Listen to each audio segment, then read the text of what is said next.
Bueno, como les decía, el sistema de encendido convencional es este, ¿no? Entonces todo el circuito que tiene el sistema de encendido convencional. Y vamos a dividir en dos grupos o dos circuitos, se les puede decir. Al primer circuito va a pertenecer la batería, la chapa de contacto, la bobina primaria, el rotor, los platinos, condensador. Y al segundo grupo, al segundo circuito, que va a pertenecer la bobina secundaria, los cables de alta tensión, la tapa de rotor y bujías, ¿no? Etcétera. Entonces el funcionamiento de todo este circuito, ¿cuál es? El funcionamiento es de que por este lado, cuando la chapa está en la posición de ignición, induce corriente positiva, y por este lado, cuando el rotor hace que a los platinos se junten. Entonces, como sabemos que el motor tiene corriente negativa constante, entonces al momento de que los platinos se juntan, se suministra corriente negativa hacia la bobina, y en la bobina se genera un magnetismo. El magnetismo afecta a la bobina secundaria. La bobina secundaria tiene más aspiras que la bobina primaria. Entonces, cuando afecta, el voltaje se incrementa, ¿no? A 18.000, a 15.000 voltios. Entonces, cuando los platinos se separan, la corriente se desplaza hacia el distribuidor. Y el distribuidor, según el orden de encendido, ¿no?, va a distribuir a las bujías. ¿No? Bueno, en esta parte les explico un poco los funcionamientos, ¿no?, del distribuidor. Bueno, ya sabes, la bobina, ¿no? Un poco el funcionamiento del distribuidor, de todos los componentes que tiene, ¿no?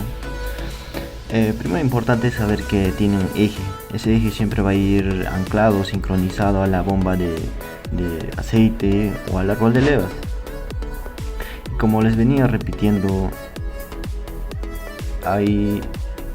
los platinos tienen el ángulo de apertura y ángulo duel.